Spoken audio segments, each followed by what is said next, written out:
And I will crave your indulgence, and we can put in the record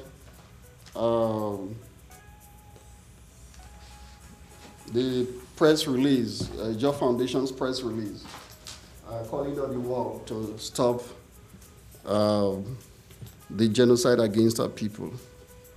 Barack Obama and the world.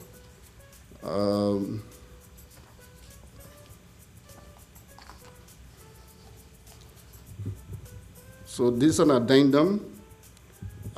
Please stop Nigeria's genocide against the Ijaws of the Niger Delta, a call for immediate global action. This is being issued by Joe Foundation, which is the umbrella organization of Ijaw organization Ijaws in the diaspora and even Ijaws in the homeland. It is not the only one. We have the INC, the Ijaw National Congress, which is the premier Ijaw organization. We, the 15 million Aboriginal Ijaw people of the oil-rich Niger Delta, hereby call on President Barack Obama, the Secretary General of the United Nations, and the entire world to save us immediately from the ongoing brazen, high-intensity genocide being perpetrated against us by the extremely ungrateful Nigerian state that paradoxically depends on our Ijaw oil wealth for its sustenance and survival. The Baramuntu Kingdom of the Ijaw Nation was peacefully celebrating the installation of its regent when it was atrociously attacked by the Nigerian military forces of occupation in the Niger Delta. The Joint Task Force, JTF, without any provocation on Wednesday, May 13, 2009. The Nigerian state has since sent a military armada and several battalions of soldiers to Ijaw land in a deliberate and calculated military onslaught to annihilate our Ijaw people. Please save our souls, stop the ethnic cleansing, stop Nigeria's extermination of the Ijaws.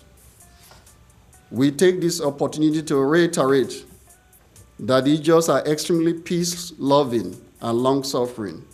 We, the Ijaws, are engaged in a noble and legitimate agitation for self-determination, socioeconomic justice, environmental protection, and survival. We only claim, demand, and defend that which is rightly and justly ours. Our motivation is love, our passion is justice, and our goal is peace. The Ijaws want peace in the Niger Delta, Nigeria, and in the entire world. Our oppressors are the advocates of violence because they are using guns and violence, military force and genocide to keep us oppressed. No Ijaw person would take a gun to fight if the oppressive Nigerian state does not use military power or guns to repress us and deny us justice.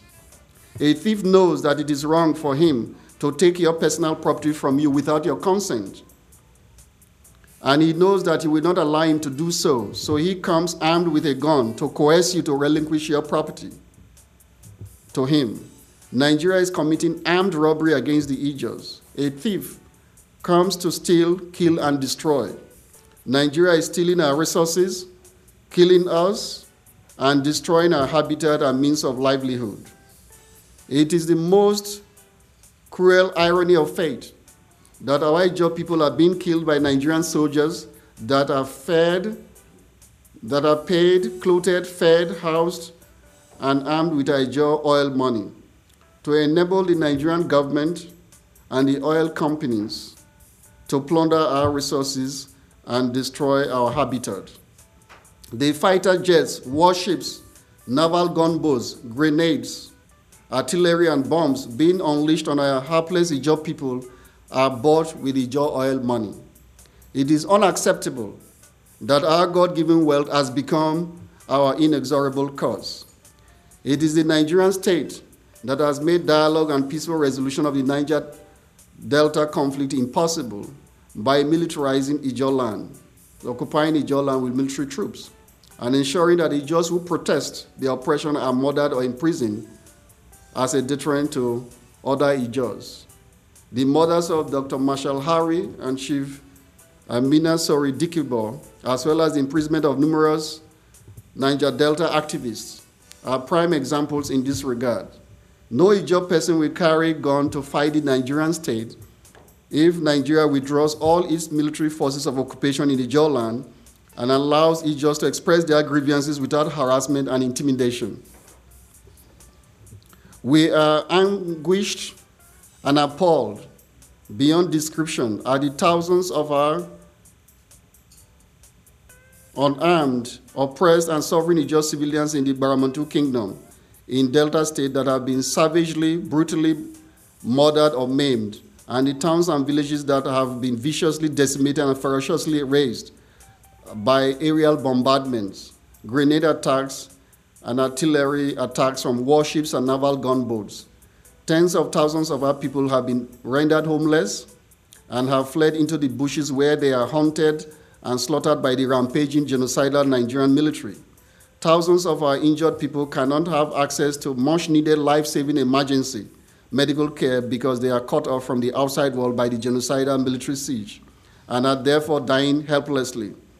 We hereby call on the President Barack Obama, the United States, and the United Nations and the international community to lead an international effort to send relief materials and humanitarian workers to save and help the victims of the terrible humanitarian crisis. It is universal knowledge that the Ijaws and Nigeria engaged in a serious conflict that has been occasioned by the relentless, ruthless oppression of the Ijaws by the Nigerian state. In response to our peaceful agitation for fairness, equity, and self-determination, the Nigerian government has inflicted an ever-intensifying genocidal reign of terror on our defenseless people. In the last decade, members of the Nigerian security forces, acting at the behest of the Nigerian government, have wrongfully and needlessly murdered thousands of Ijaws, raided and burnt Ijaw towns and villages, cruelly tortured many of our people, imprisoned several Ijaw rights activists, and raped numerous Ijaw women and children. In response to our legitimate demands for a halt to our oppression, the wanton destruction of our habitat and the looting of our God-given wealth, the prevailing pervasive Ijaw youth restiveness and insurgency are compelled and propelled by the imperative for survival and self-defense in the spirit of Isaac Adakaboro against the political subjugation and relentless, ruthless oppression of the Ijaw people, unbridled plundering of their oil and gas resources, wanton destruction of their habitat and means of subsistence, their utter neglect and deprivation, atrocious violation of their basic human rights and dignity, continual heinous genocides perpetrated by an occupying military force of Nigeria.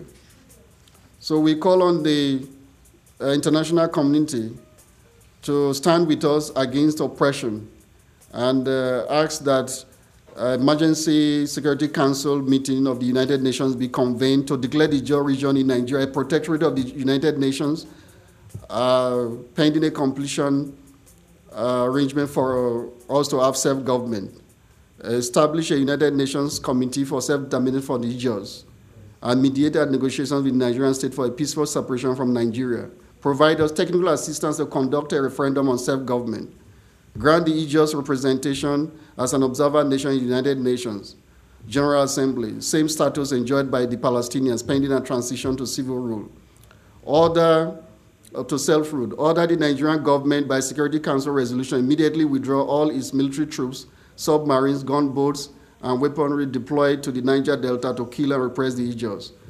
5, impose tough sanctions, economic sanctions on Nigeria, including an absolute international embargo on Nigeria's oil until all Nigerian military forces in the Niger Delta are withdrawn.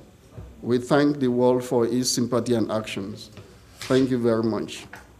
God bless. Yeah, I have 15? No, they told me I can have 15 minutes. Yeah.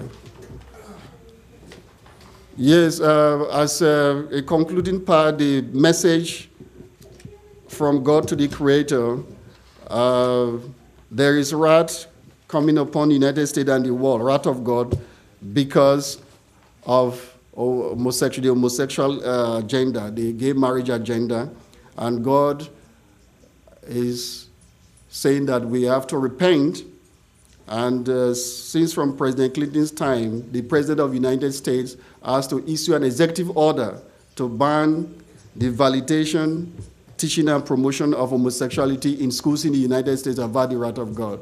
And that is the message. No, thanks. Thank you very much. Yes, okay.